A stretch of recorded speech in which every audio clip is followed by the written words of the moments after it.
73% of high performers are building their morning routines backward. Today, we flip the script on everything you think you know about peak performance on Mornings in the Lab.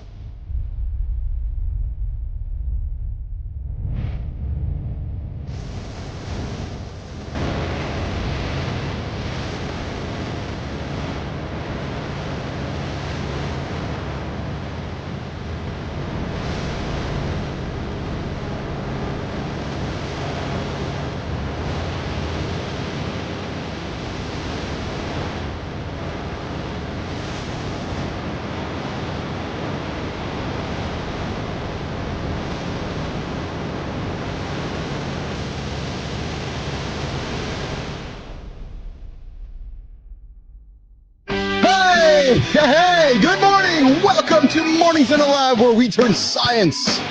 Oh, baby, we're turning science into results. I'm your host. I'm Keith Billis. And hey, quick heads up. This is an R-rated experience. Marty's in the lab. Yeah, he's here this morning for the loop, so you better put the headphones on. You never know what's going to drop out of Marty's mouth. Today, we're breaking down the science of peak performance with Dr. Ford Dyke. Listen. When Team USA needed to rewrite what's possible, rewrite, what is this, Bugs Bunny? When Team USA needed to rewrite what's possible, they called Ford. They didn't call GM or Chevy. I know, Marty, it's not a good joke. I'm trying. Anyways, when the Paralympic athletes needed to break barriers, they called Ford. Yeah, they did. They called Ford and John Anderson, and they didn't call John and Rich. No, they called Ford Dyke. They called Ford. Yes, Jonny and Richie are also here, and Christina. Well, listen, we know where Christina was yesterday. We're gonna check into the history of Christina Flynn this morning and see if she's around or if she's busy being a parent. And of course, Jory Jansen's back here today. We're gonna talk cholesterol on the fat side of things. We talked about fat and ketosis earlier this week. We're gonna keep talking men about cholesterol and how the good cholesterol, the bad cholesterol, the good fat, bad fat, all that fat. Coming up later this morning with Jory Jansen in the protein break at about 8:48 in the morning. And of course, we got the League of Business Athletes are live right now. We're looking for 10 leaders. 10 leaders, you guys, if you're rolling over right now, you're looking for an edge, get started. Come join us. 10 leaders ready to put 100 days, 100 hours, one focus. The question is, will you qualify? Hey, listen, your credit card's not good enough. Nope. You got to have the credit card. You got to have the energy. Most importantly, you got to have the attitude. Yes, listen, follow, subscribe, hit that like button, and let's get into this experience. Jimmy, I'm going to move my head over here. We're going to bring up the crew. We got Jonny in black on black with the cigar. We got Richie in. I think that might be oatmeal. I don't know if it's oatmeal. Oh, my God. It's a running shirt, man. I don't know. Okay, it's a running shirt, Richie says. And, of course, we got the man with the button. I'm really excited that we got Marty, Christopher Martin here today, boys. What's up, man? That is awesome.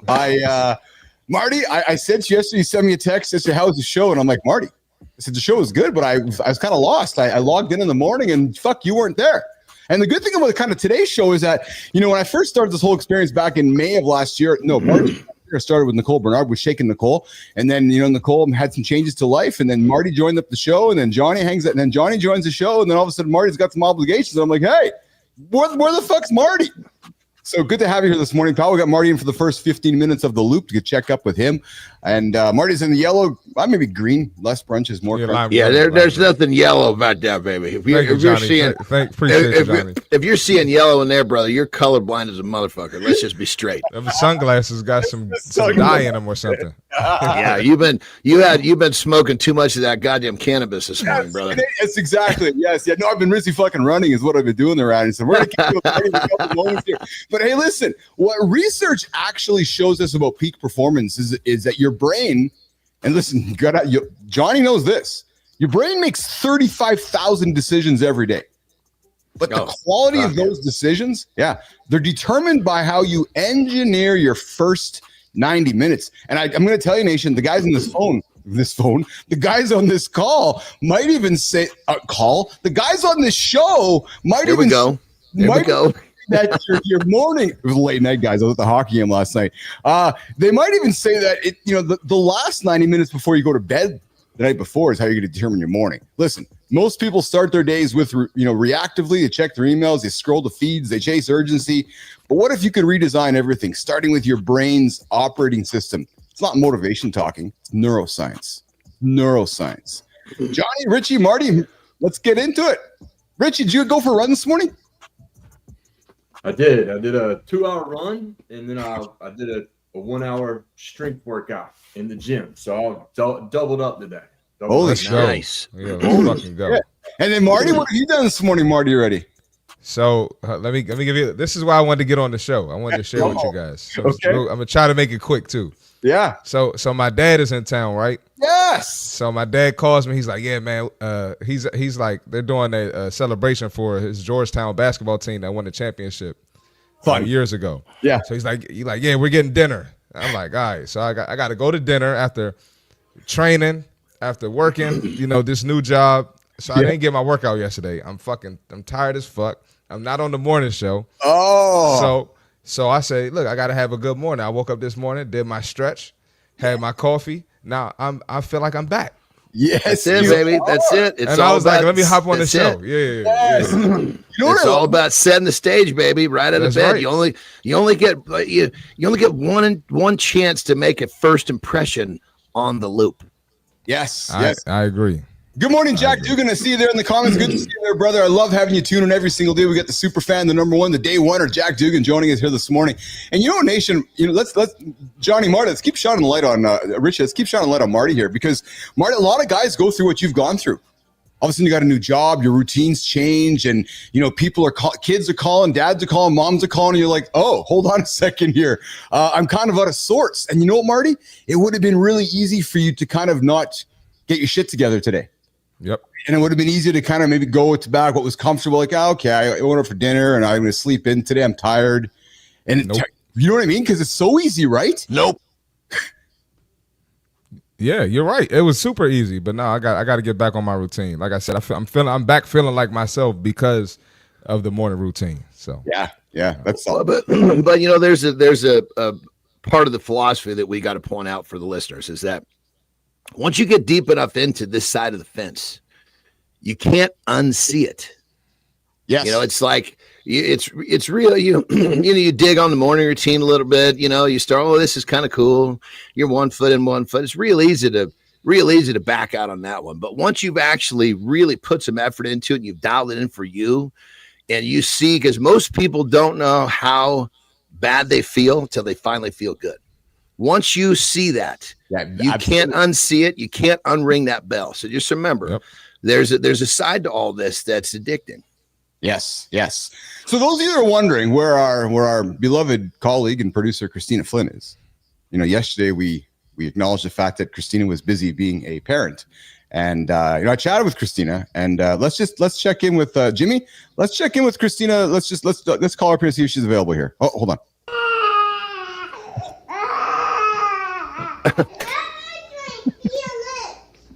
That's okay. Let's go get grass.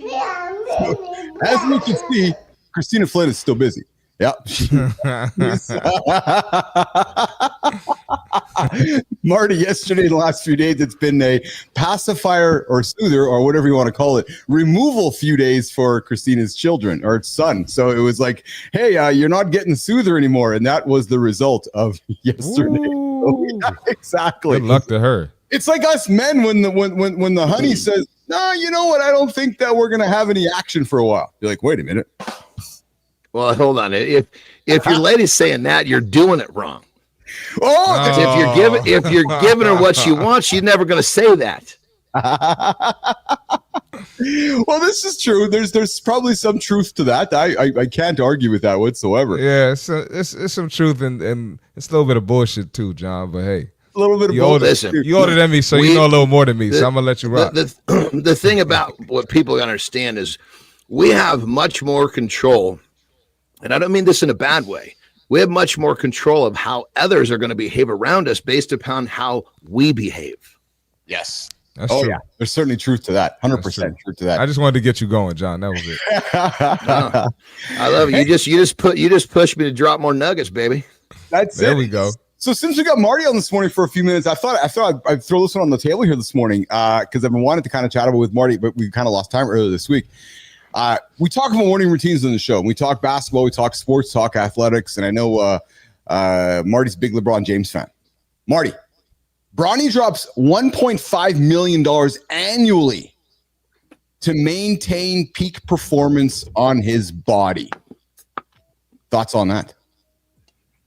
Oh, well, first of all, you said Bronny, not Bronny's Bronny's the baby. You're right. I meant LeBron. Yeah, you're absolutely right. But no, I mean, you a lot of people don't invest in themselves, and then they look up and they wonder why they're injured, why they can't perform, how they want to. But I mean, it's amazing. His trainer definitely deserves it. He's on year 22. His trainer? I mean, that's no, LeBron is. LeBron is, yes. That's fucking crazy. You know, is. guys usually hanging it up at year 22, or they sitting on the bench or doing their farewell tour. But he's still in the All-Star race. So crushing. Mm-hmm. Yeah. Yep.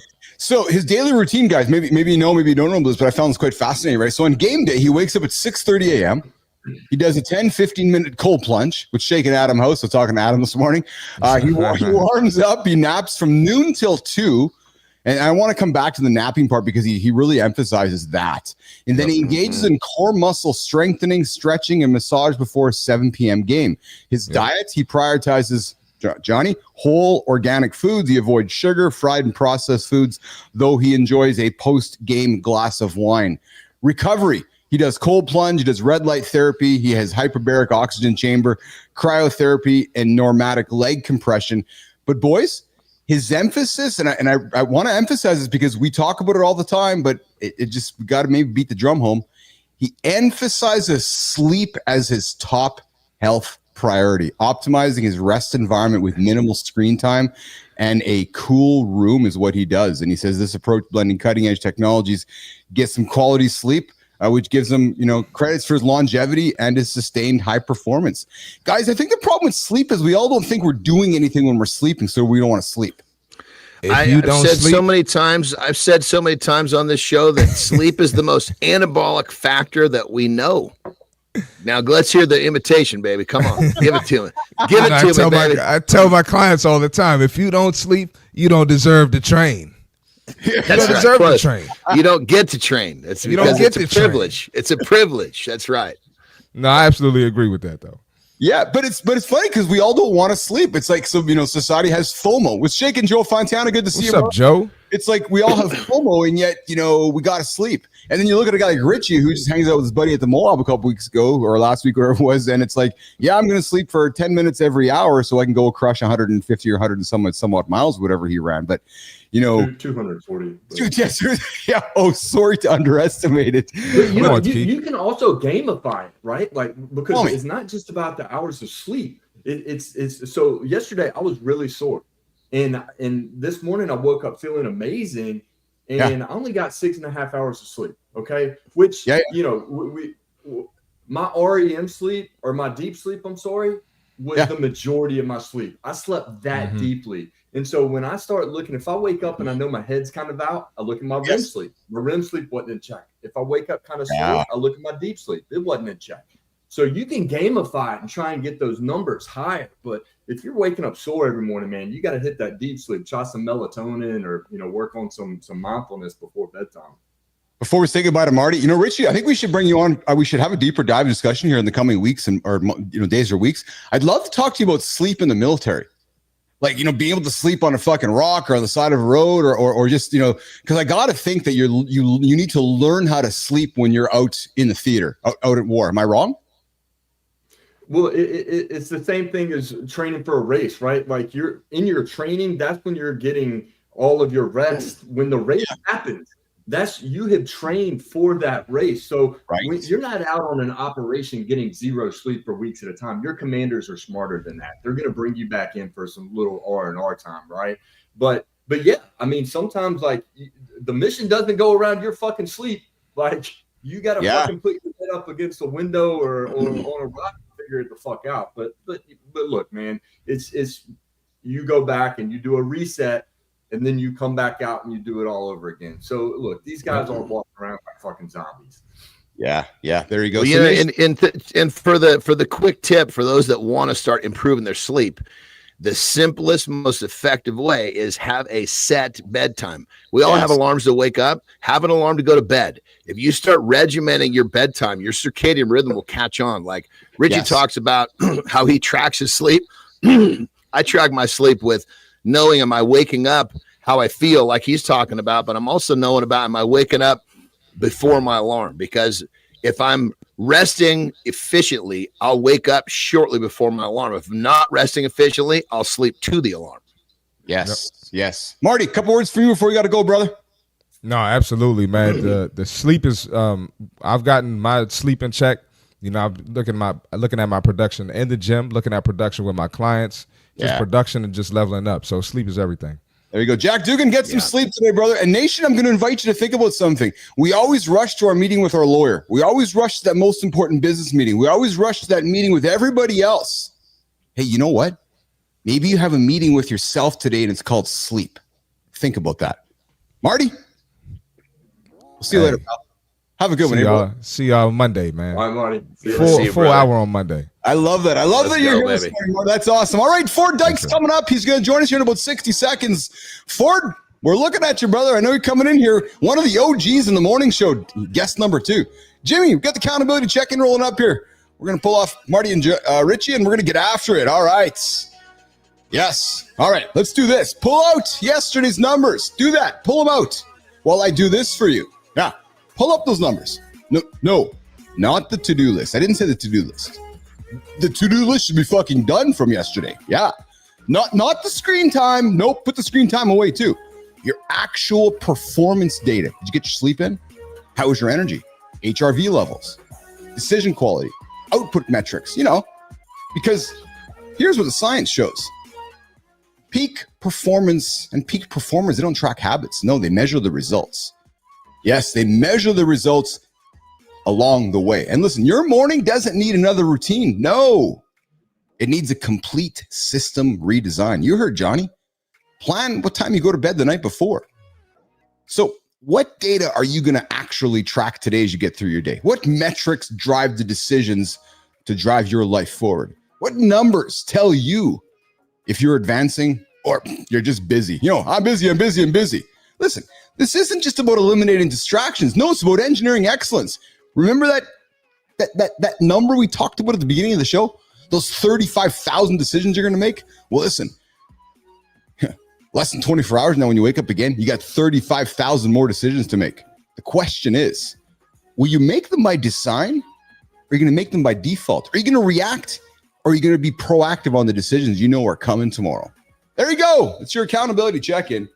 Listen, if you're ready to stop guessing and start measuring, subscribe to this channel. Do it right now. Pause. Jack, tell everybody to subscribe to the channel. Like it, subscribe, tell your friends, tell every man in your circle you've discovered the greatest morning show for men. The only show that helps you get your ass out of bed, look at the clock and say, I'm not hitting the fucking snooze alarm. No way. I'll be 9 minutes behind. Yeah. And share this show with someone who needs to upgrade their performance metrics. All right. Coming up this point in the show. Oh, I'm going to do this just because I know Marty's walking out of here. So I got somebody walking into the lab this morning. When Team USA needed to make history, they called him. Yep, they did. Boop, boop, boop. When Paralympic athletes needed to break barriers, they called him. Yep, boop, boop, boop. That's how they ring the phone here in Canada. Because he just doesn't coach performers. Nope. He engineers it. This morning, one of the OGs from Mornings in the Lab with Keith and Friends, I believe he was guest number 2. We have the man from Florida, the man with the flowing locks, Ford Dyke. What is shaking, Ford? Ford, what's up, brother? Man, we're back. What's up, gentlemen? Good morning. You are back. So I got to set the stage for Richie and Johnny. So Ford joined me in the early days of the show when we were figuring shit out. Me and Nicole were just kind of finding our way, and it was Ford, admittedly, back at the time, was a little bit more of a tamer, lighter show, I think. But since then, we may have, well, you can look around. You got some fucking dude here in the middle puffing on a cigar. And the guy might have lifted up a few things in his life. He might have stood on a stage and at some bodybuilding championships. He might have wrestled in North Korea. He might have been one of the world's strongest men. Then you got the guy next to you, Ford, who's might have fought in Iraq. He might have come back to North America and done some pretty extreme athletic things. So I introduced you to my friend John Anderson. I introduced you to my friend Rich Ingram. And John and Richie, I introduce you to my friend, one of the OGs in the lab here, Mr. Ford Dyke. Hell of an intro. Nice to meet you guys. Well, Ford, I got to come right out of the gate and say, I just meet you right now, but at a glance, you are one cool motherfucking looking dude. Yes, I know. I don't know, man. You guys got a crazy intro and accolade. And Richie, man, thanks for supporting the country, man. I appreciate your service, seriously. And John, it sounds like your background is one for the books, man. As the smoke's coming towards my screen, I love it. I love it. So I got to ask Ford this first question. So, Ford, when we had you back on months ago, it was, I know are you in Florida right now still? No, I'm actually at the university, so we're in full swing semester right now. Oh, okay. So where's that? Auburn, Alabama. Auburn. Okay. So I know because Roll Tide, man. What are you doing? Man, we'll have to work on that. But anyway, go ahead, Keith. I know when we talked last time, you're like, holy fuck, this is early in the morning. So Ford, is this early for you right now, or is this now normal for you, brother? No, it's never normal. I mean, you guys are talking about sleep optimization, and Keith, I don't know what time zone you're on, man, but I told you last time, this is not an optimal window for me to be performing at gold. This is definitely like a bronze, maybe getting a podium finish. So you guys will get the best of me in here in a little bit once I start warming up the cylinders. There you go. So here's the question that myself and Richie, and then you missed Marty earlier, but myself, Richie, Marty, and Johnny like to ask every single guest. It's kind of like our thing here, Ford. What is your morning routine? Give us all the specific details from when your head gets off the pillow. Like what actually happens? And even if there's no routine, like what actually happens the moment that either the alarm goes off or the circadian rhythm says, get up? Yeah, I love that question. I don't really call it a routine. I call it more of a practice because I think routine is pretty limited and it sounds robotic to me. And I'm a human and I represent the process-oriented approach versus that goal-oriented approach and just looking at results and trying to continue to maximize. I try to stay within the process itself. So all details, literally alarms going off, try to stay within that circadian window of breaking the daylight. So I'm awake before that happens. And that way, when sunrise hits my eyeballs, I've got the melatonin dropping, the cortisol is rising up. I'll do a little stretching in bed. Former athlete, I've put some miles on the body. So I don't just hop out of bed. I try to ease my way onto the floor. And then first thing I do is drink a cold glass of water after I take a giant piss, probably after the night because I've been hydrated. Come on, baby. Yeah. And then I snap off a banana because I think, primates knew it best. They eat a ton of bananas and they were super strong and efficient. Yeah. And then I eat what's called a wassa. I don't know if you guys are familiar with a wassa. I've eaten these things since I was a kid, but it's just like a little flat sourdough piece of bread. It's not very delicious, but when you pack it with peanut butter and some fresh jelly or honey or some berries on top, you're good to go. And then I'm off to some movement if I've got some clients to train or if I've got some teaching meetings, whatever it may be. And then I continue to crescendo. After that, probably I'd say an hour or so, I pop off a nice big smoothie, egg, Greek yogurt, spinach, supplements, berries, almond milk, etc., peanut butter, of course. And then I get into my coffee practice is what I call that as well. And craft coffee is a whole nother conversation for me. Yes. But single origin, B60 pour over on the fellow. I don't fuck around with that. So that's like literally a whole deep dive. And then by that point, I'm kind of ready around that 10:30, 11 window to be optimized to be productive as possible until about 2. And then I start with my lunch. And now I'm getting into the afternoon. I know you just talked about the morning, but you can kind of see how it just builds into that process. Yeah, ramping it up, baby. Exactly. Yep. I love it. So it's clear. So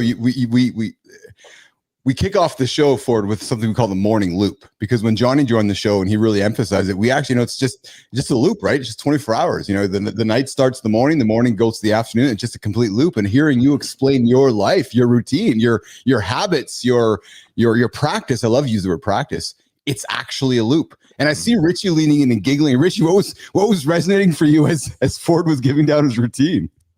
The fucking coffee, man. Like, that's amazing. Don't get me started. Yeah, no, I dig it. I dig it. Well, I know, Johnny, you're a big coffee dude too. So there's something clearly in the coffee for performance. So Ford, is it something because it's it's like those who enjoy drinking wine or enjoy a cigar or cannabis, coffee is that same parameter, right? So in the morning we wake up, you can enjoy a nice cup of coffee. It sets the tone for the day. Do you use it for performance reasons, Ford, or is it I love the taste of it? Is it part of the practice, or what's the emphasis around coffee? Yeah, it's everything for me. I mean, it's a conversation for starters, and the way it's sourced, the way it's distributed, the way it's brewed, the way it hits your body, the way that it makes you feel. I mean, there's so many layers to craft coffee specifically, I'm like, let's get serious. I'm not snapping off a Keurig, and hanging out with the fucking fun moms in the parking lot, dropping my kids off at preschool. Like, no, this is next level shit. I got a whole setup going on, several hundreds of dollars that are invested into it. And, people tell me all the time, like, oh, I drink coffee. And like, get the fuck out of here. You're drinking like Folgers from like, Sam's Club or some shit. This stuff is premier, top shelf, top level. And I can go on and on, man, but I just love the fact that it's part of my morning meditation too. I mean, when I'm in there and I'm grinding it and I'm smelling it and I'm enjoying the process of making it and I'm staying on my mat, they talk about yoga practitioners. How do you take what's built on the mat off the mat? For me, part of that too is working that craft coffee on the mat. How do I take that now to set intentions off the mat for what's coming on my day, on my agenda? Oh, I love that. Good morning, Shelly. Good morning, Shelly. Good morning, Joe. Yes, Joe, you're right. I keep saying men, but this applies to everyone. Yes, this is a morning show for everyone to get their ass out of bed and get themselves going. Richie, Johnny. So Ford has something he's called, which is the 60 seconds of space. Now think about, get this. Break this down for us, Ford. What happens in the brain during those crucial 60 seconds, and how does it change performance? And do you recommend your clients making this their first ritual every morning, this 60 seconds of space? For Dyke? Yeah, I think it's more than just the morning though, Keith. I mean, I think any point during your day, like John said, you're on this loop and you have a 24-hour period. But if you start to break that 24 hours down, you get about 1,440 minutes and then about 86,000 seconds. So if you take it into 60 seconds at a time, obviously we're not going to live our life that way. But just recognizing the space within the notes. So that beauty in the silence, so to speak. Yeah. Yes. And you can always stop. You can always pause. You can close your eyes if you want. You can put away the notifications. You can drop the calls and the emails and all the bullshit and just go inward for a moment and see how you're feeling physically. How do I feel from top to bottom, inside, outside? How do I feel cognitively? Where's my mind? Where are my thoughts? How about emotionally or spiritually? Where am I as this organism on this planet in this moment and time? How do I feel? That's really informative. And once you connect that mind and body and that body and mind, now you're in an empowered place to decide how you want to move forward, because you're at choice. You're driving your own destiny, not any of this other shit coming in from the outside. What's powerful, what you're saying right now is that, to regular listeners who hear often from Rich and hear often from Marty or hear often from John or even myself, especially Richie and John right now, constantly talking about mindset, getting into a space, getting into space. Like, before Richie gets on a track and runs for 3, 4, 5, 6 hours, he's an endurance athlete, right? And Johnny's done a lot of exceptional things in his lifetime as well. And they always talk about how it comes from here. And the space, and you're emphasizing the same thing, that different voice, right? Which I really love, because you come here and you're just repeating. There's no rocket science. Show up every single day, get into a space, repeat, right? Yeah, I mean, we're creatures of habit. As long as we have those habits built in, then we'll reach a form of excellence. But if not, and we don't appreciate the process, we lose sight of what's on the horizon, and then things get a little bit murky and cloudy. And then we get burned out and we realize where'd all the time go. And we're 72 and trying to buy a sports car and bang a chick with fake tits and try to repeat what we already passed. But it doesn't work like that. Oh, brother, I so agree with that. So that's why when I break it down to the loop, it's like, okay, you have your 24-hour loop. We all have our 24-hour loop.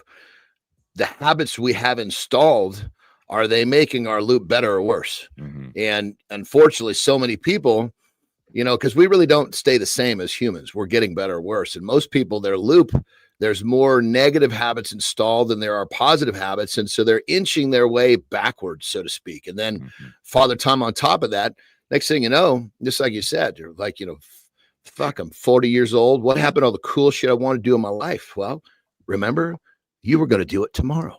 Yes. Yeah. Hey, Ford, you're going to be writing the forward for Richie's book. I'm 72 and I'm banging fake chicks with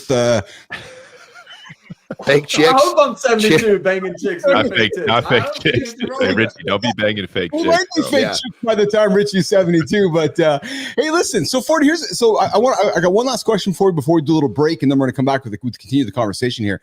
But Ford, let's get real practical here. When you're working with Olympic athletes or executives, Paralympic athletes, what's the first environmental change you have them make? And then what delivers the fastest performance upgrade once they've made that change? Ford. It goes back to 60 seconds of space, Keith. You know, a lot of that started with my work at the wheelchair basketball team here at the university. We have 30 seconds on the shot clock on offense and 30 seconds on the shot clock on defense. So if you break this entire game down to its smallest parts, it's the offensive set of 30 seconds and the defensive set of 30 seconds. And collectively, obviously, it's not rocket science, it's 60 seconds. So that's really where that started. So when you talk about the environment has to get quiet, especially with elite level performers. So once I start to work with them, I try to be as quiet as possible and get them to be as quiet and still as possible, because now all this information comes up. They may have a underlying lingering injury that they've been nursing or ignoring for a long time that's limiting their performance. But once you're quiet, once you're still, your body's not going to lie to you. Your body's going to tell you everything it needs and everything it wants. And you can pay close attention to that. So being as quiet as possible, as still as possible, and let information come to you, and then decide how you want to approach the next step. Richie, I see you grinning, man. What do you want to say, brother? You're like, this guy's speaking my language, isn't he? Yeah. Oh my God, man. Yeah, absolutely. But he's not only speaking my language; he's like a guru. I can't remember. I use the Calm app, so I'm not like I don't study the practice a lot. But there was one article that I was reading about, and it's like literally, your body starts talking to you when you listen, and it's like, hey, you have an ache in your lower back or whatever. Like, dig into it and fucking just listen to it and let it talk to you. And I don't know. I think that's amazing, because it seems so far out, but it's not. If we just take the time to do it. We were just talking about this in our segment the other day. Remember, Richie? We were trying to explain to the people about, listen, the body talks. Nobody's listening. You haven't been taught to listen. The body speaks a language. We just have never been taught to decode its language. The only language we know is, fuck, I'm starving, and God damn it, I ate too much. Yeah. That's about the extent of the average American's signals that they understand. Well, and that's why it's so helpful for our audience and for our return listeners to hear Ford saying the same thing, because so many people come knock on your door, Johnny, going, I need the secret, man. What's the secret? And Richie, they're going, hey, what's your secret, Richie? There actually isn't one. We got the expert here. We got the guru here. Ford is like, no, there's no secret. Slow down for 60 seconds, create some space, right, Ford? Create space, have awareness, and then decide to move forward. But hey, Jimmy, we're going to walk these boys off the stage for a minute. We're going to do what we call a little local promo. We usually do the See Marty Fit Tip, but Marty's driving to the gym right now. Yeah, he's going to go hang out with some old folks at the Gold's Gym over there in Maryland. We're shaking Marty. Marty, you listening to us right now? You fucking hope you should be, man. Hey, listen, most people mistake motivation for transformation. Oh, yes, baby. That's why we're only accepting 10 people into the League of Business Athletes. Yes. The question isn't, do you want in? No. The question, more importantly, is, do you qualify? We're looking for 10 leaders ready to put in 100 days, commit 100 hours, focus on one life-changing mission. And listen, we're not giving you new systems. No. We're going to teach you how to listen to yourself. We're going to teach you how to show up. We're going to help you be accountable. There's no magic. You've just been hearing Ford Dyke for the last 12 minutes. There's no fucking magic. You've been hearing Johnny for months. There's no magic. You've been hearing Richie for months. There's no magic. It's called showing up. This isn't just about morning routines, nation. No, this isn't just about some super secret productivity hack. No, this is about complete performance engineering. You know what I'm talking about, Joe Fontana? You know what I'm talking about, Jack Dugan? You know what I'm talking about. Listen, the application for the League of Business Athletes, the League 100, is open, but we're selective. Your credit card is not just going to get you in the door. The credit card is the first step to the door. And here's what you're going to have to ask yourself. Do you qualify? Will you qualify to be in the League of Business Athletes? All right, let's dig deeper. Jimmy, let's bring it back up. Ford Dyke. Yes, Johnny and the gang, Richie. We're going to continue our conversation with Ford Dyke, and we're going to get into the science of performance engineering. And Richie, Ford, research shows that the brain makes decisions 7 seconds before you're conscious of them. Now, Dr. Ford's about to show us how to engineer that critical window for peak performance. Now, Ford, your research focuses on what you call the human experience. Break down what happens in those crucial moments between stimulus and response. And when you work with your elite athletes, how do elite performers engineer that gap for Dyke? It starts with awareness, Keith. If you don't have awareness, then there is no gap for you. And what I mean by that is if you're not aware of that space and time, then it feels and looks that it just blurs. It just kind of falls from one space to the next. There is no segment. But as you start to build more awareness in your life of how do I feel internally? What does the environment feel like externally? How do those two things either align or disalign? How do I feel cognitively? How do I feel emotionally? How are all my systems running? Are they optimized? Or do I feel lethargic? Do I feel sluggish? Do I feel irritable? Do I feel that my hydration isn't optimizing? Can I sleep well or not sleep well? All the systems that are built in place inform you about what you need and when you need it. So the timing behind it as well. But until you sit quietly, you're not going to be aware of any of it. Once you are aware of it, though, you can't go back. Once you start to build awareness, you'll never go back. You'll constantly want to grow and evolve and build more and more and more. And then the more you have, it's like dials on the equalizer. You're in more control.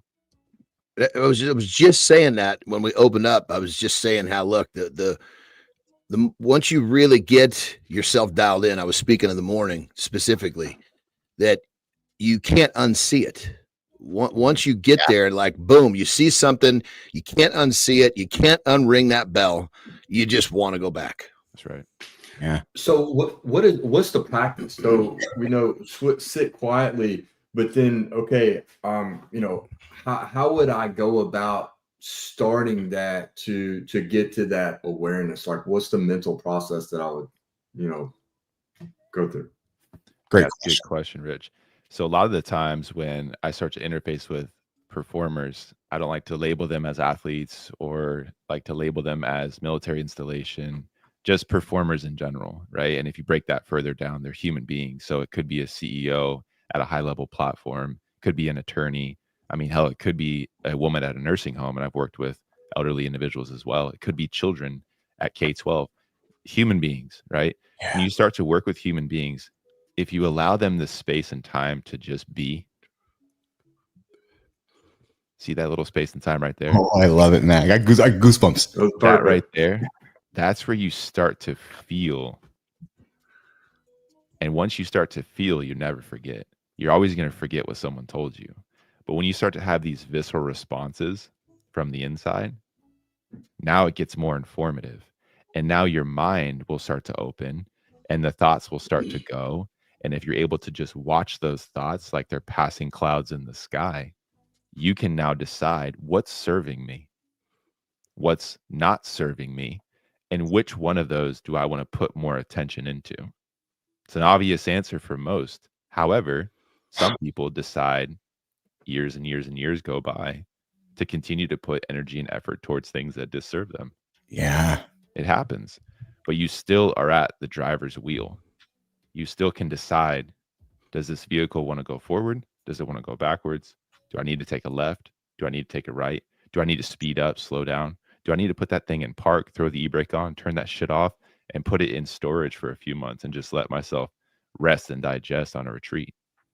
It's an informative practice, but it's not anything complex. It's actually super simple, Rich, but that doesn't mean it's easy. It's one of the most challenging things you can try. Yeah, let me jump on that right there, brother, because for me, I totally know what you're talking about, that place. But I basically I have to count my way into that space.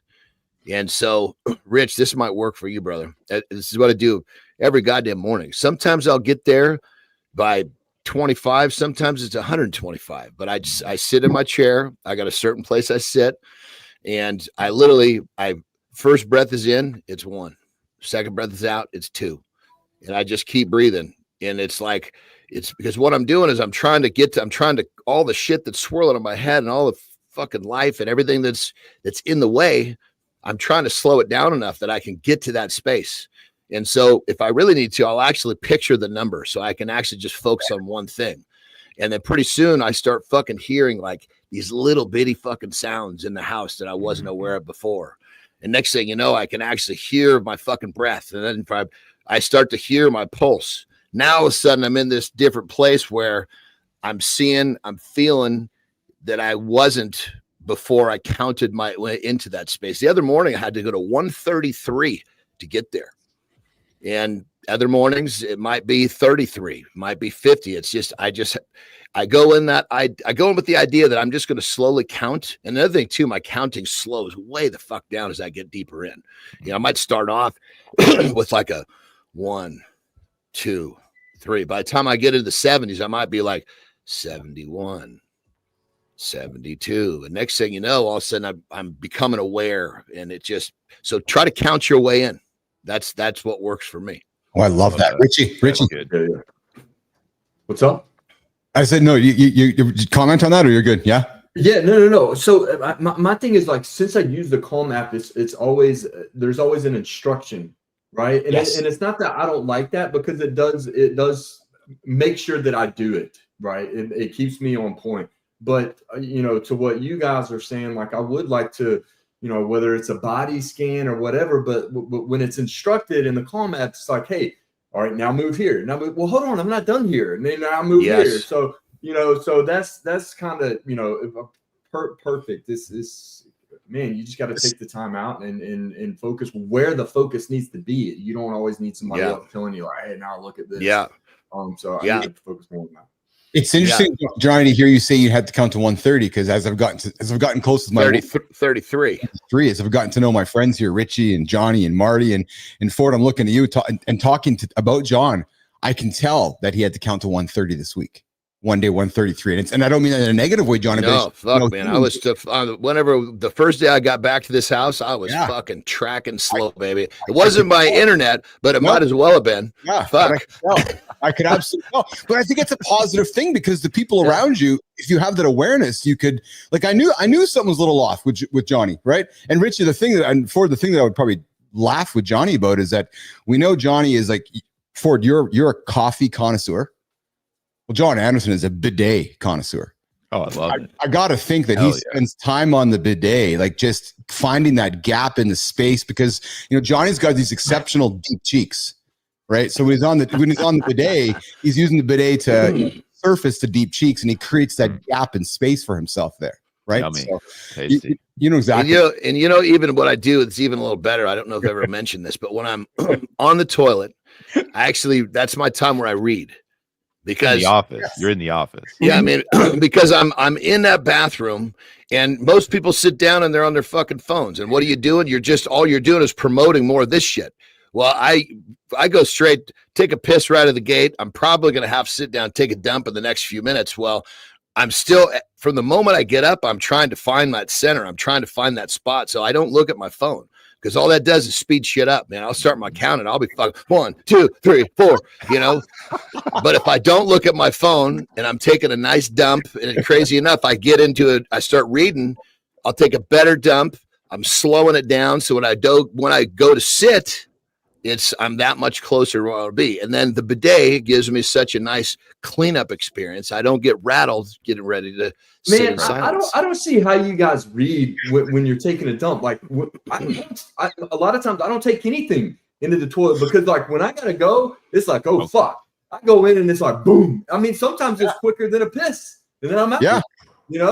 Well, but see that I could be that way too, but I'm gonna get 3. So the question is, am I going to dump one off, clean myself up, go do something, come back a few minutes later? Or am I just going to sit there and chill and absorb some knowledge and some quiet time and wait for all 3? Push. Yeah. And you can't force it. It's coming when it wants to come. Yeah. Oh, mine's just like.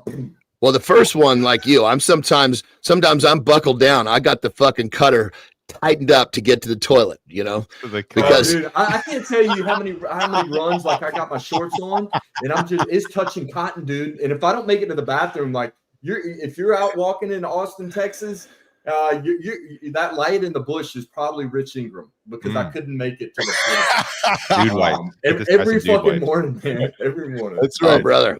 I get it, man. You get those things there. It's like that thing's starting to peak. It's like you got to be careful, because when you push your pants down and you fold over, that little bit of pressure, it just you may not be sitting down.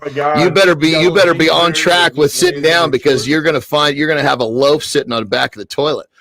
So you can see, Ford, our morning show has turned on a new form of morning conversation for men and humans to get themselves going here. But Ford, as we wrap up our segment, and brother, you got to come back. You absolutely have to come back and hang out with us, man. Yeah, for sure. Yeah, absolutely. I want you to give a practical bit of advice for Business Athlete Nation before we walk you out the door here.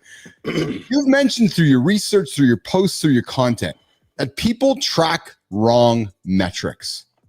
What data points actually predict breakthrough performance, and what should we measure for Dyke that we're not? Super simple, and you're never going to forget it. HUMAN, hydrate, measure your hydration. Unplug, measure how much time that you're resting. Move, measure your sedentary versus your active behavior.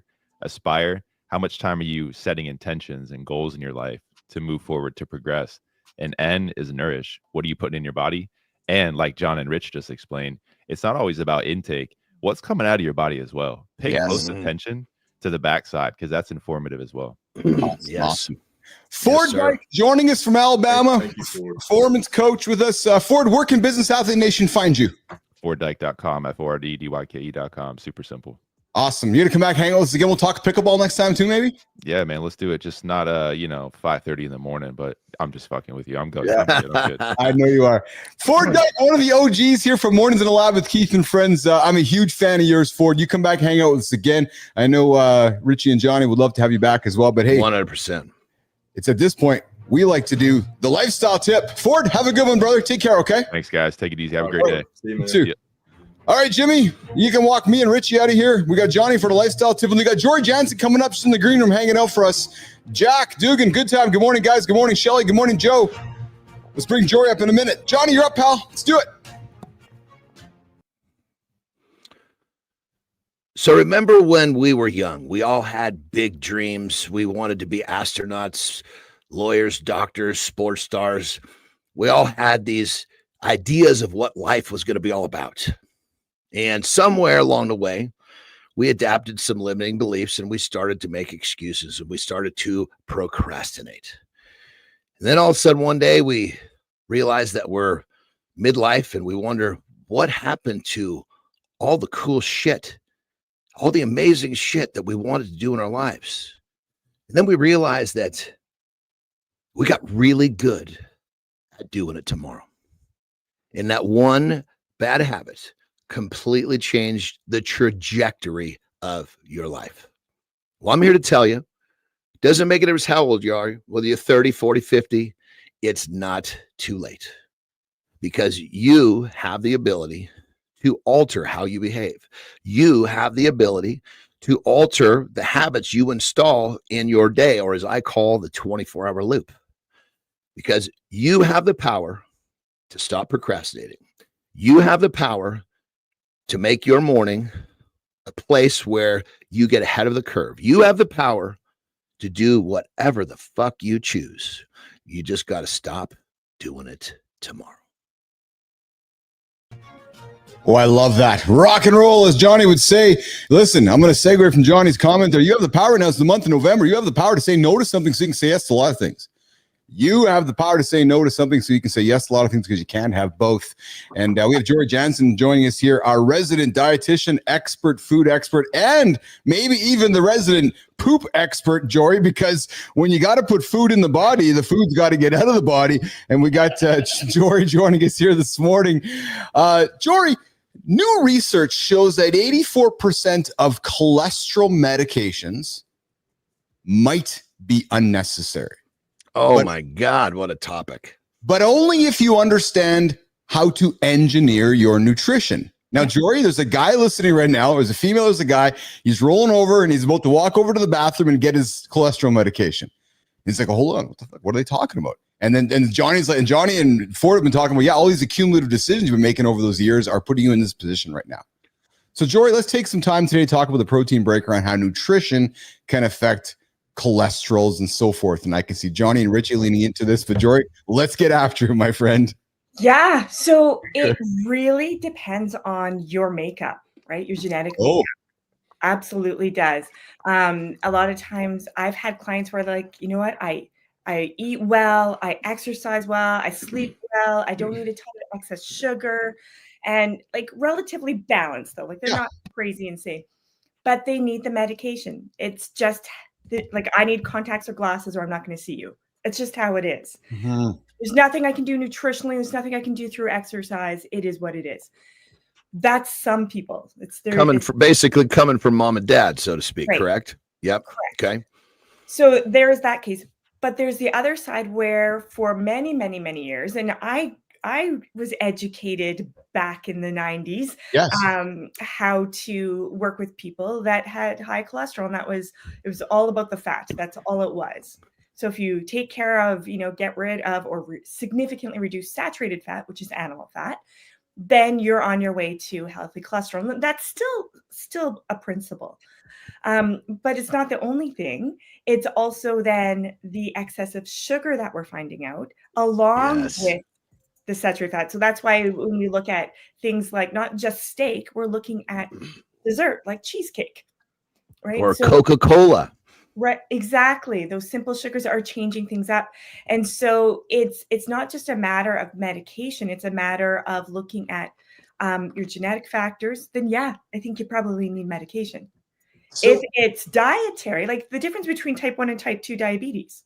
Yes. Right? Yes. But you said something which sticks with me because, so I'm 52, Johnny's 52, Richie's 41, you're 28, and 20 years ago.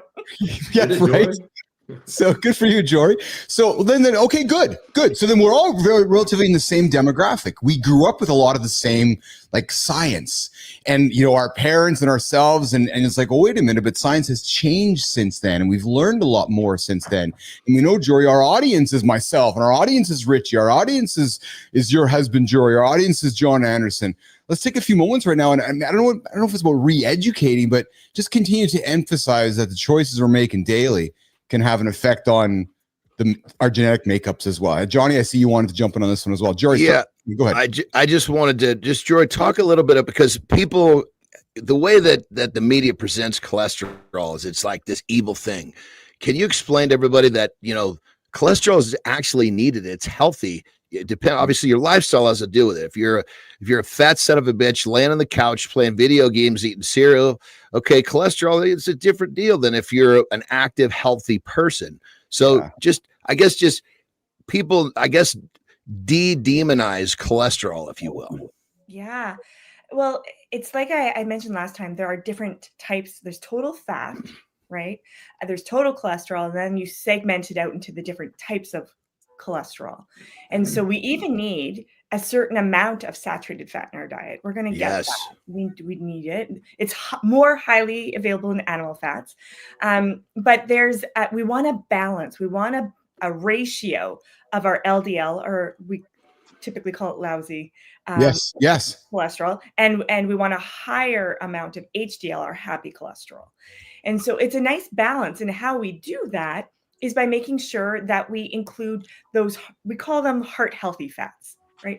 So by adding those in, we help with that balanced ratio of cholesterol, because cholesterol is needed for health in our body. That's why we have it. Just like cortisol, right? It's known as the stress hormone, but we need to have a certain level of cholesterol, but in excess, not healthy. And same thing with that ratio for the types of cholesterol that we have. And so by including things like monounsaturated fat, polyunsaturated fat, so that's mostly plant sources. So pumpkin seeds, Brazil nuts, flaxseed, chia seeds, hemp hearts, almond butter, all of those sort of things. Those are going to help balance that ratio. and fat helps us stay fuller longer. So we don't want those fat-free diets. It's not going to work. It's not going to help us in terms of appetite control, things like that.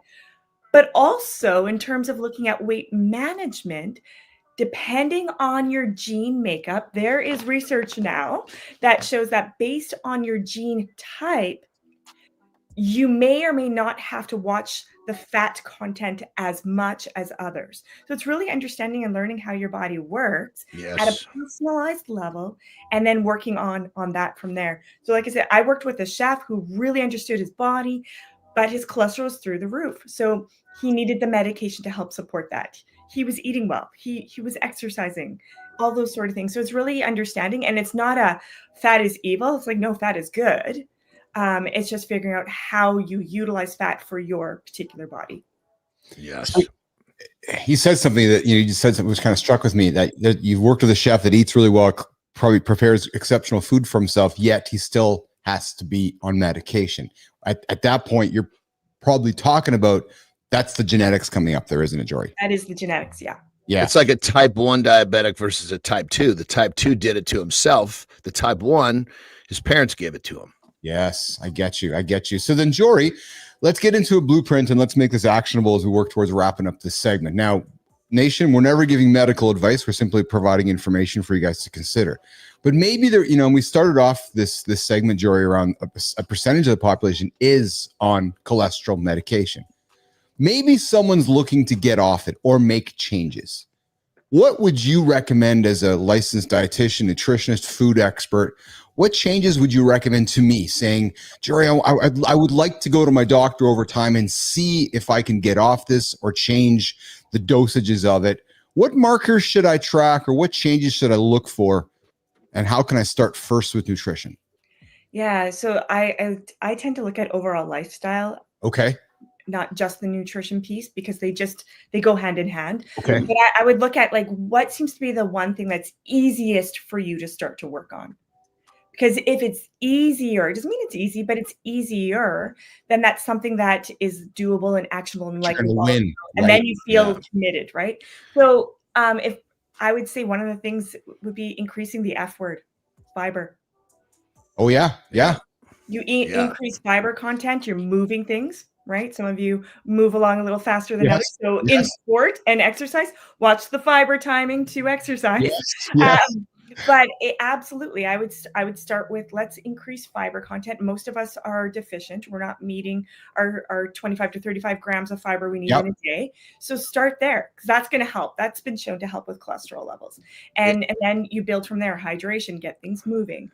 And then maybe we're looking at swapping out some of the saturated for the unsaturated fats, and just keep taking steps. It's more doable that way. Yeah. Such a great tip, basically. Going after the low-hanging fruit. What's the easiest? Because once you actually take that step and you're in motion and you've got that established, then it's so much easier to go after the next step. Don't go after the most difficult one, because it's going to be very difficult to establish the habit of attacking that one. So great tip, Jory. Go get that low-hanging fruit. Make it easy to start. Yeah. What I like about the practical advice that Jory offered up too is going after your fiber. And we talked about this with tracking protein or carbs before, even, Richie, is that we think we're getting enough, but until we actually either write it down or putting it into an app, we really recognize how much we're not getting, right, Jory? So it's like, okay, Keith, go increase your fiber. Okay, I'm going to go eat this. Oh, didn't really have much fiber in it. And go eat this. Oh, didn't have much fiber in it. Oh, I had a big bowl of broccoli. Yeah, but that didn't get much fiber. So until you really kind of create that awareness, Richie, you're actually not getting what you're probably getting in your body. The other thing too, you guys, is that people are so scared of like, oh, I can't eat eggs because I have high cholesterol. It's not the cholesterol in food that's causing the high cholesterol. It's not. It's saturated fat. It's sedentary lifestyle. It's not getting the balance of fiber. So I actually started working with a client this week, and one of the things we were looking at was his recall, and it was really hard to figure out based on recall, what is he really doing? Because he travels a lot and he's involved in sport. And so we discussed about over the next 2 weeks, he's just going to track his intake. We're going to look at beyond macros. We're going to look beyond. We're going to look at fiber content. We're going to look at the timing of when his food intake is coming on into his life.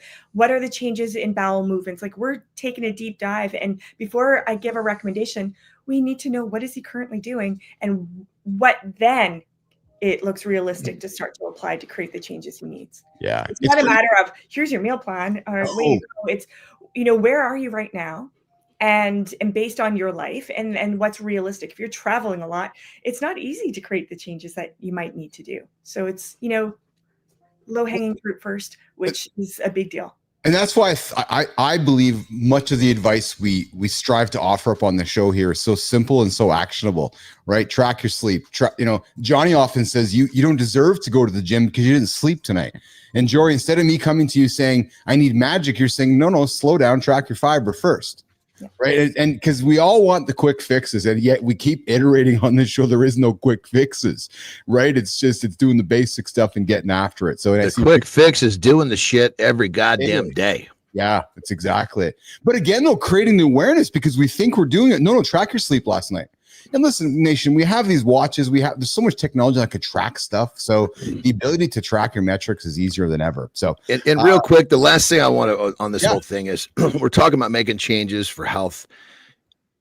Most people think it's difficult only because the people around them have convinced them it's difficult. Yes. This shit is not difficult. You're just surrounding yourself with a bunch of people who tell you it's difficult because they don't want to do it. So you got to really kind of look, is it really difficult, or are you just kind of repeating the dumb shit that the unhealthy people around you are saying? It's true. It's true. All right, Jory, before we say goodbye and catch up for the weekend here, Jory, I know you're a mom, and usually at this point of the show, we bring Christina Flynn on to do the lifestyle break. But Christina had to leave yesterday because she was busy taking care of a situation within her house here. And I feel for her. That's a tough one. I remember going through that. Yeah, so I gotta show you here, Jory, that Christina Flynn is busy managing this.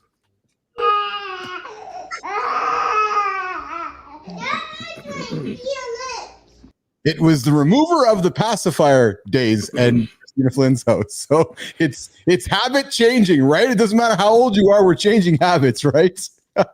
Oh my goodness, yes. Yeah, my daughter's 13 now, so she's past that part, but there's other ththings. There's other things that we're moving from our kids' lives, right? So, all right, Jory, listen, I appreciate you as always. We've got the GOAT of all time, and our nutrition expert, our dietitian expert, our food expert, Jory Jansen. Quickly, before you rock and roll, what do you got going on this weekend? Jets game, Bomber game, what do you got going on this weekend? I've got being a mom. My husband is on a trip with his friend in England. And so well-deserved. He should be there. So I'm just going to have some slumber party time and just enjoy life. Well, that's fun. That's fun. Good for you. Well, listen, thanks for hanging out with us, Jory. You have a great weekend, great week with the family. Enjoy the slumber time, and go Jets, go Bombers, go. And we'll see you on Monday, okay? All right. See you guys. Awesome. Take care. Thank you, Jory. There goes Jory Jansen. All right, Jimmy. I'm not doing the promo. No, not doing the promo. I'm just too excited. I want to dance to some Highline pipes. Yes. I think Fontana wants me to dance. Fontana, you still here? I'm going to get Keith and Richie in the kilt here and going to get some dancing going on here. Yes, yes, yes. Morning to the Live with Keith and friends. This is the Morning Loop Reloaded, the first 15 minutes of the hour to get your day started, to get your ass out of bed, to help you achieve those big, audacious goals. We just wrapped up the first hour with Ford Dyke. We talked performance. Man, the guy dropped nuggets, eh, John? You know, I just got to say, so just the name Ford Dyke is cool as hell. Right? I know. It's like sounds like a fucking name that was given to him for a movie or a television show, right? Yes. And I say this with love, Ford. Then the motherfucker shows up on camera, and it's like he looks like he's fucking dressed in a costume that's even fucking cooler than his name.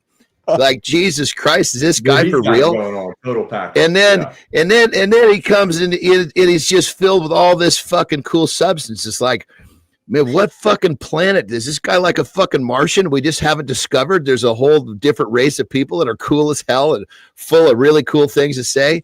He is the shit, man. Ford, if you're listening, you got it going on, baby. I agree. Richie, you called him a guru. I knew when I said to Christina, we got to get Ford on the show because Richie and Johnny haven't met Ford yet. You guys are going to have some like, holy fuck, who is this dude? He's a cool motherfucker. And he's a pickleball. I want to meet up with him for coffee. I grew up right outside of Auburn. I mean, I'm going there for Christmas. Okay. So, yeah. And you know, the thing I love too is that he kind of controls his environment with this almost like subtle borderline silence. Yes. You know? Yes. And it's this fucking, it's like Jesus Christ, this motherfucker has got to go. You got to go in every single way it's possible. He had command and control by saying nothing.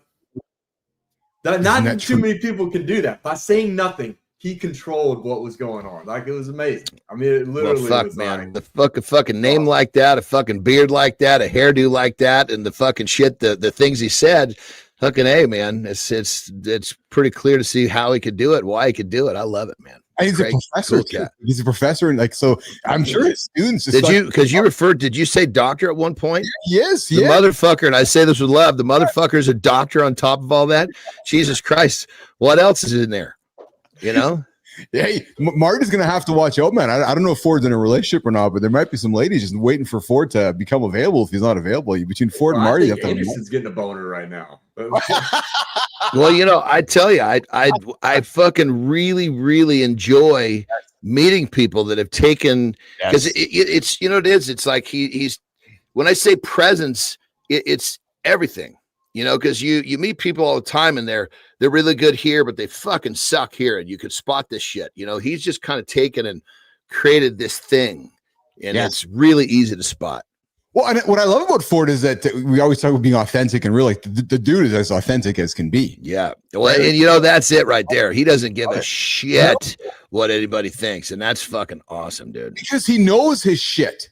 Right. Yeah. So when you know your shit, Johnny, Richie, when you know your shit, you can kind of you're able to be this. When you know your shit, you can talk about your shit and not give a shit. Yeah, exactly. So no, I'm talking about literally talking about your shit, like on the toilet shit, and not give a shit. You know. So it's interesting because it's clear then that I have permission from my co-host. We're gonna have Ford back on the show, don't we? Yeah. Yeah, for sure. Yeah, he's dropping nuggets. All right. So yesterday, boys, we leaned into things that society judge men on being too perhaps feminine and not masculine enough. And I wanted to continue with the list here. So the topic, just to be really clear on, is that men reveal the things they truly enjoy that are often unmasculine, is what this article refers to. And yesterday we talked, about everything that we all do on this show, but, skincare. We talked about crocheting and knitting, growing and getting flowers, taking the backseat on paperwork, braiding hair, crying and expressing emotion, cocktails instead of mocktails, cuddling and subtle acts of love, poetry, long relaxing baths, and the list continues, gentlemen. So, Richie, men who love to collect stuffed animals. Masculine stuffed animals. That's an interesting one. See, here's the thing. Like, I don't know, man. I think masculine or unmasculine, I don't care, but I just go to Hollywood and they're always showing some serial killer that has like a collection of stuffed animals. Well, so I have a negative connotation. Well, that's crazy is that, and many times when I would travel, my wife would put something in my bag that I didn't know about. Like, she would hide something in there. And there were times where she would like take one of the kids' stuffed animals and put it in there, like a stuffed animal that I gave him, or just something that made me feel close to home, That's different. And that's different. Yeah. But keep in mind, I'd have that fucking stuffed animal on my bed, and my fucking wrestling buddies would come in. What the fuck is this? It's my fucking stuffed animal. That's my daughter's stuffed animal. Shut the fuck up is what that is. I love that. I love that. Like, that's pretty cool.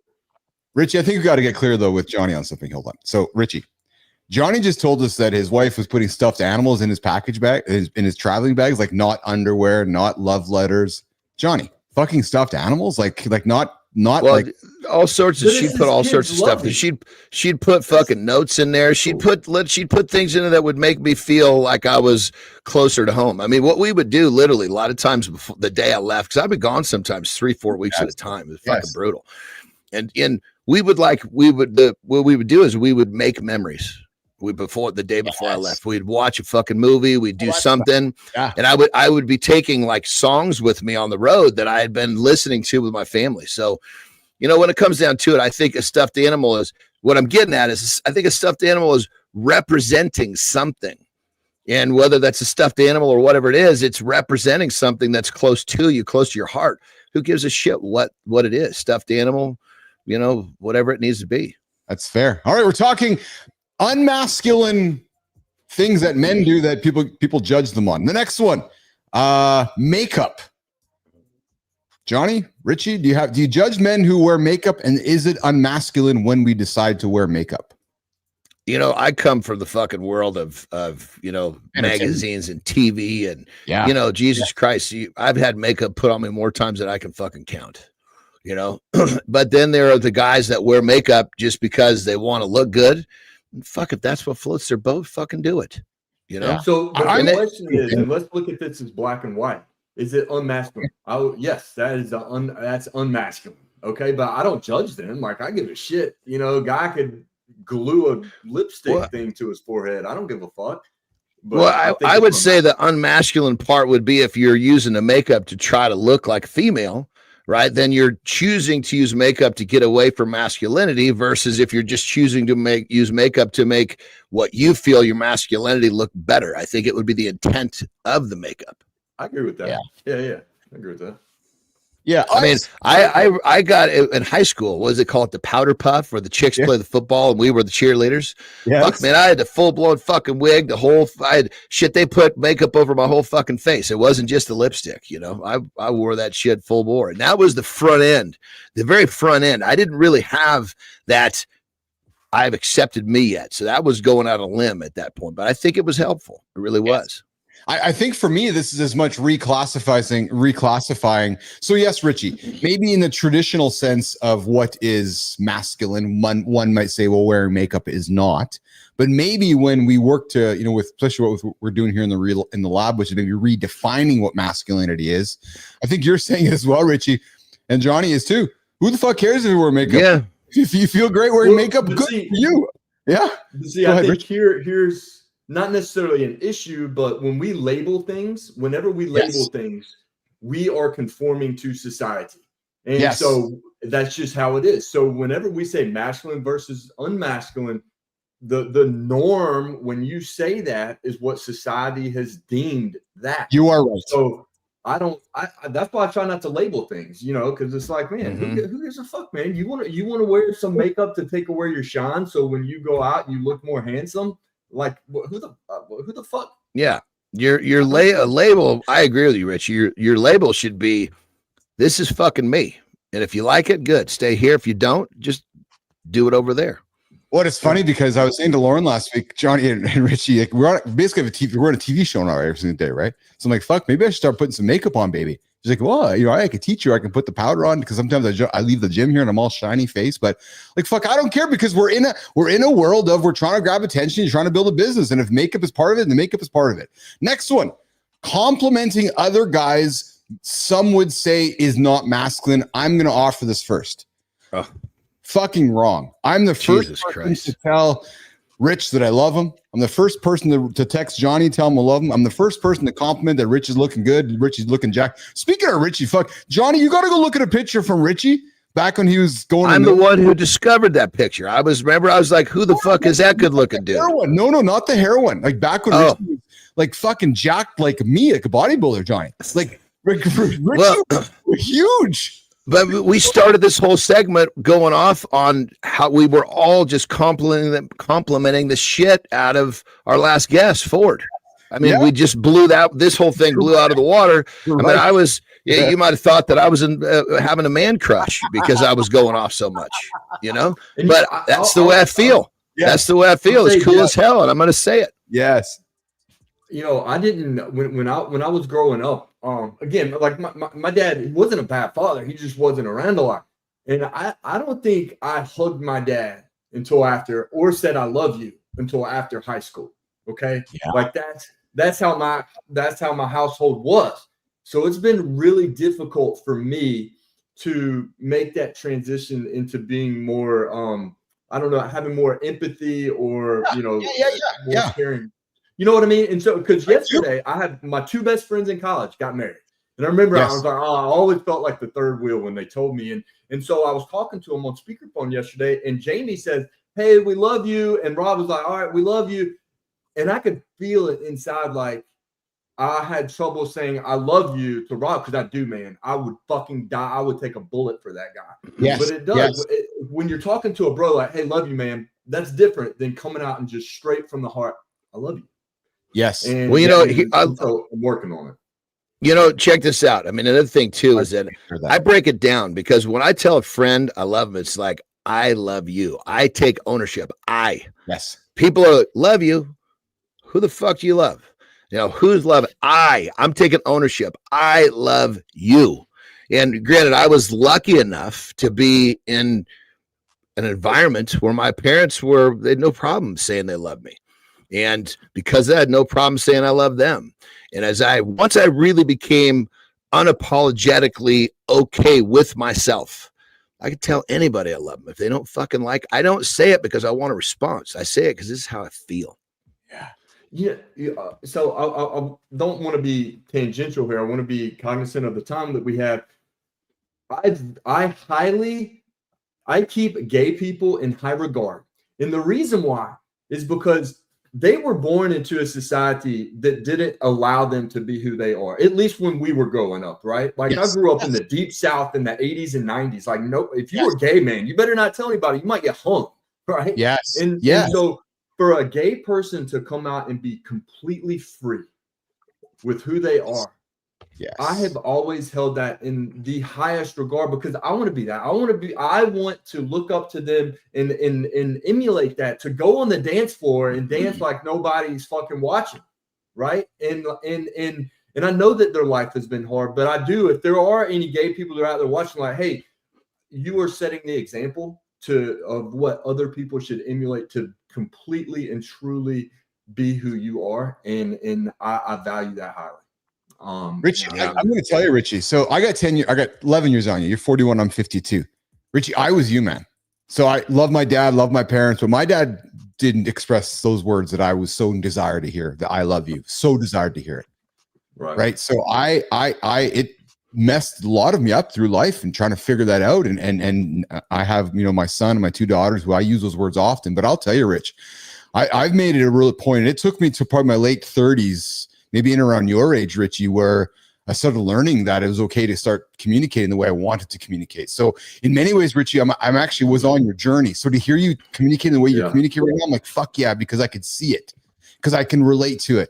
Right. So it's not uncommon for me now I'll send a note to Johnny, tell him how I'm feeling about him. It's not common. 100%. I love those fucking, because you even send videos. You don't even text in many cases. And the thing about it, I think when you're truly expressing love and you realize you're expressing love because you want to, and there's no strings attached, that's when it gets easier, because people are like, oh, I told him I loved him. He didn't say anything back. Well, fuck, are you doing it because you're looking for a response, or are you doing it because you're expressing how you feel? And again, it comes down to, what is are you really being you, or are you fishing for some sort of affection from someone that you're, do you need something, or are you doing it because you're truly expressing how you feel, because how you feel is how you feel, and you're going to stand by that irregardless of what someone says back. And Richie, you have one son, right? 2 daughters and a son, right? That's right. Yeah, I go girl, boy, girl. Yeah. Girl, boy, and I kiss that motherfucker. I tell him I love him. I pick him up and swinging him around like I'm never gonna see him again. I give that motherfucker so sloppy kisses, and I love his way. And he will, every time I pick him up, he makes sure he kisses me on the cheek or on the nose. Like I make sure. I love that, because you're doing it. Right? So Richie, you're changing a habit. Like, you're changing a habit, right? So you're basically changing that generational curse that we've talked about not too long ago. That generational curse, we end up passing shit down. That, are we passing down the shit that we want our kids to do, or are we passing shit down we don't want our kids to do? And so you took your situation, said, you know what, I'm gonna fucking change this shit. I'm gonna change the pattern. And that's brother, that's really, really powerful shit. If more adults would recognize, it was a part of my lifestyle tip the other day. Either you're going to heal for your kids, or they're going to have to heal from you. Yeah. Like, Chris, you're doing it. That's why I called you out, man, because you're doing it. Yeah. You know, so yes. what was cool, because you talk about masculinity or whatever. I had my son in jiu-jitsu, and so the other day, I guess it would have been 2 days ago, Wednesday, he stops training because he's only like 4. You know, he stops. He's like, Daddy, and I was like, Hey, buddy, and he was like, I love you. And then started going again. And I was like, See? So fuck, man. These last 3 minutes, like you're changing a habit, right? And what I like about it, Johnny, looking at you, John, is that Richie was doing it and wasn't even aware of it until we brought it up now. Right? Because like you can see kind of in the change of your expression for Richie, because you're like, holy fuck, yeah, you're right, because you're changing a habit, because your boy's going to wake up in 10, 15 years from now, and accumulatively, you've taught him what you have missed out on. Right. Yeah. So that to me is fucking powerful stuff. So, but listen, we're gonna keep on this topic next week about these topics that guys feel unmasculine about. But I wanna wrap up the next 5 minutes here, because I know Richie's got to go and Johnny's got to go. But I want to keep getting to know Richie. I want our audience to keep getting to know Richie. And let's take a few moments here to segue, Johnny, from something that Ford Dyke said. And Richie, you connected over Auburn. So let's just throw this one question on the table. Are you from Auburn? You from Alabama? Like, tell Business Athlete Nation why you leaned in so fun when Ford was like, "Yeah, I'm an Auburn dude." Richie. Oh no, man, I'm not, dude. I'm Alabama. So, you know, and I know you're from Canada, so the Crimson Tide. But I grew up, or I was born in Birmingham. My parents met in medical school at the University of Alabama, Birmingham, and my dad started his practice in LaGrange, Georgia, which is 40, 35 miles away from Auburn, Alabama. Matter of fact, when I graduated high school, we got in-state tuition to Auburn because LaGrange was so close to Auburn University. But yeah, my college did not have a football team, the University of North Georgia. So my parents went to Alabama. My uncle went to, so I just grew up as an Alabama fan. And, thankfully we have a good football team, and Auburn does not. But they make they make good tailgate parties, and I guess their education is pretty good. I know a lot of good people from there. Yeah. You know what's crazy about this segment is, I don't even remember the last whatever it was, the non-masculine thing was, we just fucking took off in a direction talking about some really cool shit. Yes. Oh yeah, we did. We were talking. It normally always ends up back at your deep cheeks, though. It does. We need a statistic, because I'm telling you. Okay, so when it comes down to it, the deep cheeks is two sides of the equation. So I'm gonna talk. We've talked about my deep cheeks, but there's the deep cheeks on the other side of the equation. See, I like deep cheeks on my lady. So here's what you got to do. If you're to understand how to gauge the deep cheeks is a knuckle system, right? So what you got to do is obviously you're not talking about yourself. You're talking about, does your partner have the cheeks that you want? So you got to basically take what you're looking for is between a third and a fourth knuckle. So as you start sliding those things between the cheek, if you only got a knuckle in there, dude. If you only got a knuckle in there, you got to tell her to start squatting. You got to tell her to start lunging. Man, that's not where hands go. You're not actually breaking the cutter loose. All you're doing is you're just going in to touch the cutter. Now, and you do that in the mirror, because from the side you can see how many knuckles do you get out of that. Because if I'm looking for a triple knuckle cheek. That's what I want 3 knuckles to disappear. That's what I'm looking for. That's a deep cheek on the female I'm looking for right there. Richie, I'm just picturing like you with your clients saying like, no, it's not my client. No, it's not my clients. I'm not doing my clients weird. I'm talking about my ladies in my life. That's, Very well, I know that, but I'm still thinking about like, you go to your kinesiologist and they're doing all these like hip metrics and you're doing like a, okay, Doc, you're doing this all wrong, Doc. It's all about the knuckles. Come on, Doc, let's go. We got Greg Stepp. Greg, we got to get you on the show here, man. Greg was going to be on the show a couple weeks ago, but a hurricane showed up in his world. Greg's in the comments here going, so first of all, he joins the conversation, boys, and he's like, expectation of any behavior is the fast road to disappointment. I can't remember what part of the conversation we were in when Greg said that, but then Johnny, he drops this. Look at the emoji. Wow. That took a very weird turn. Well, check this out. But here's the thing. You got to be careful, fellas, because if you use the knuckle system on your wife or your girlfriend, right, be ready. She's going to turn that around on you. And if you're not a triple knuckler, you better be fucking careful, because you can't be asking for a triple knuckle if you don't have a triple knuckle cheek. No, you're like, is this a sneak attack? Or is this, like, no, this is like, look, let's just make sure that we're up to par here. This is like, okay, we got to make sure that we're staying up to par with how we're eating, how we're exercising. Are you squatting enough? Are you lunging properly? Let's do a deep cheek test. You're not getting rid of them if they go down to 2 knuckles. Where's Marty? So, fellas, remember, if you're gonna do the knuckle test on your lady, you better have a triple knuckle yourself, or because you can't ask for something you don't have. We are always dropping nuggets. We are always giving you guys things to think about, and we're always trying to give practical advice. And listen, this show is all about things you never know what's going to come out next. And as Greg Stepp discovered, you never know the weird turns that conversations might take. We started off in Auburn in Alabama, and then we ended up with Richie, the double triple knuckle. Triple. No, need a triple knuckle. Just so everybody understands what that looks like. So here's so what you're looking for is those knuckles just keep disappearing. Okay, there's a triple knuckler. So that means that's the depth of the cheek right there. That's a triple knuckle. Richie, why aren't you taking notes? You always no shit, Richie. You should be writing vigorously right now, Richie. Johnny, Richie's always taking fucking notes for everything he does. I don't need notes for this. It's stuck in my head forever. You know what, brother? You're correct, because it's a very simple system, because I'm all about simple. That's right. I mean, look, I was in the infantry. I am too, man. You got to keep it simple.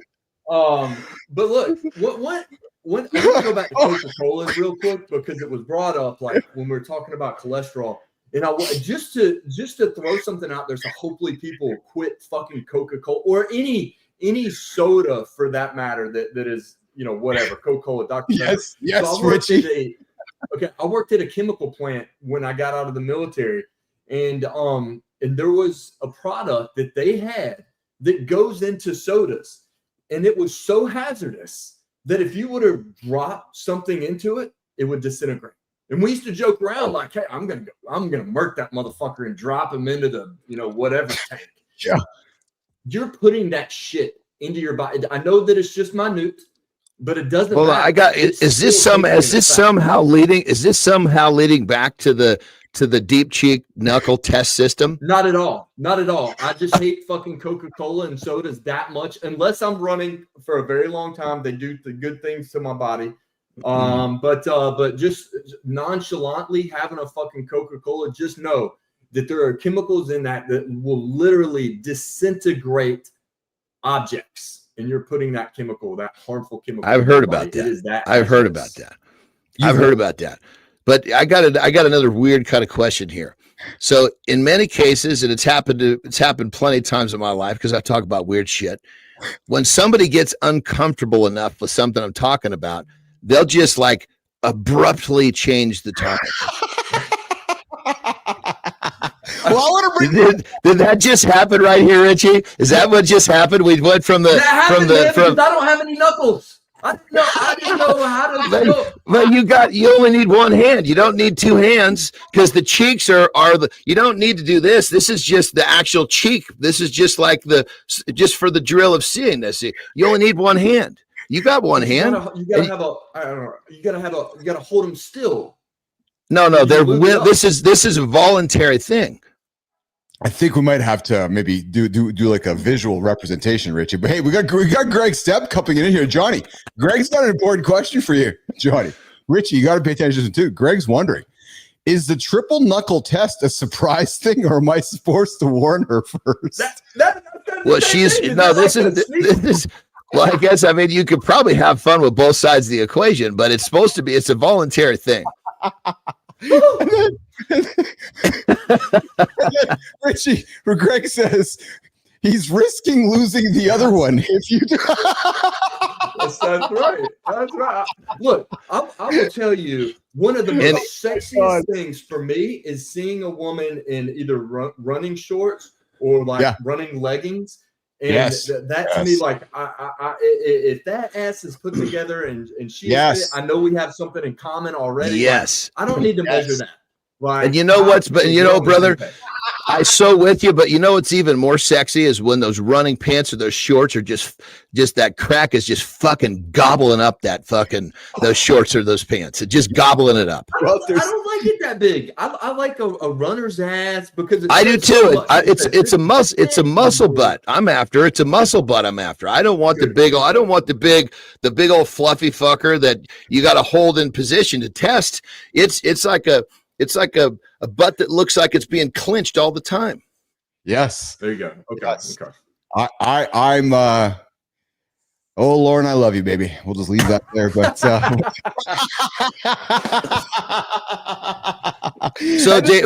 whoever was saying that, don't think this should be a voluntary thing. You know, it's like we're just calling a spade. You know, hey, are we keeping our shit deep or not?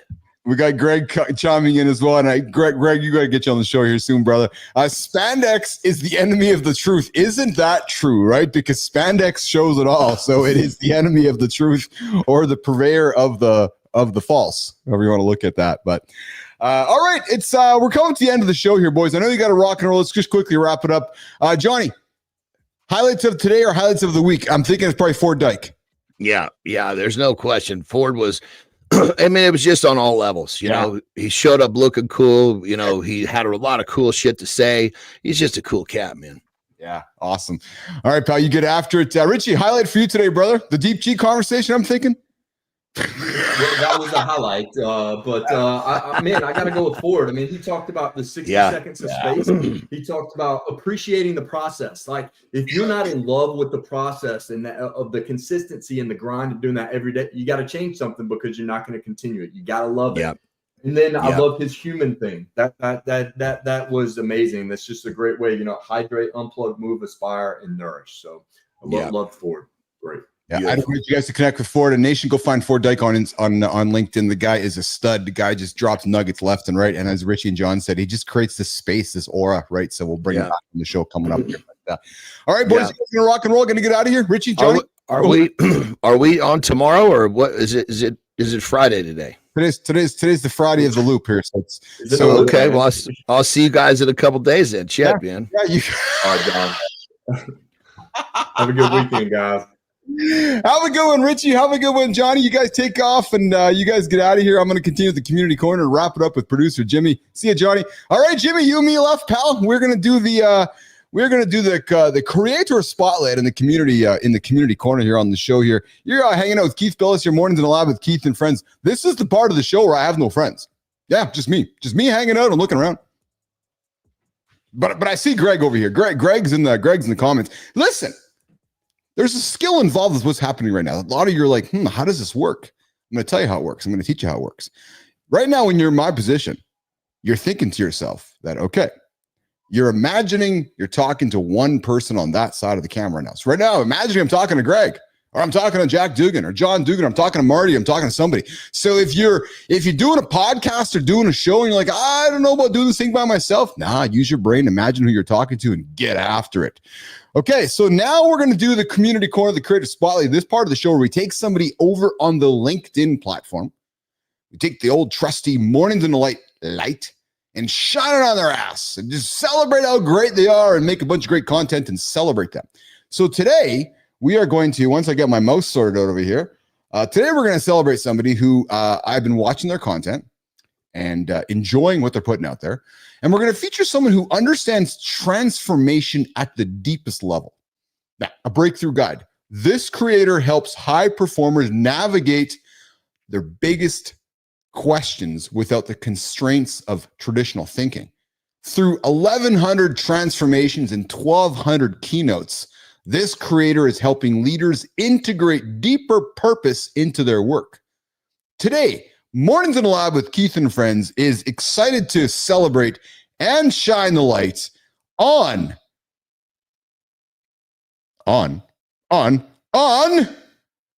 Dr. John Page. Yes, Dr. John Page, we are celebrating you here today for the Creator Spotlight for Mornings in the Lab with Keith and Friends here. And let me tell you why Dr. John has caught my attention here today on the show here. So here's what's really cool about Dr. John. He approaches spiritual guidance like performance coaching, custom built for each individual's journey. Now, beyond traditional boundaries, after 25 years in ministry, Dr. John is pioneering a new approach to purpose-driven leadership. His work, he's helped over 1,100 leaders discover their authentic path to excellence. You can see Dr. John here on the LinkedIn platform. He's over in the Atlanta area, and he's all about curious thinker, former pastor, now helping you figure shit out without the dogma. Girl dad, college football fanatic, an 80s aficionado, so he's going to fit in quite well here in the lab. But I would invite you to check out Dr. John Page. We're looking to get him in the lab here for Mornings in the Lab with Keith and Friends, and get to know John here. And as you see here, check out his LinkedIn profile. All right, you can connect with Dr. Page and LinkedIn to learn how he's helping leaders find clarity without dogma. And John, like I said, man, love to have you in on the show here. Would love to celebrate you and have somebody who's perhaps in your orbit to bring to Mornings in the Lab with Keith and Friends and celebrate them as well. And Shelly K. Spence, I see you there. Awesome. Yes, we're celebrating him this morning and so forth. So, all right, Jimmy, I think we're wrapping up, man. I think the show is over. For those of you that are wondering where Flynn is, I just love doing this here. Hey, Flynn's managing this.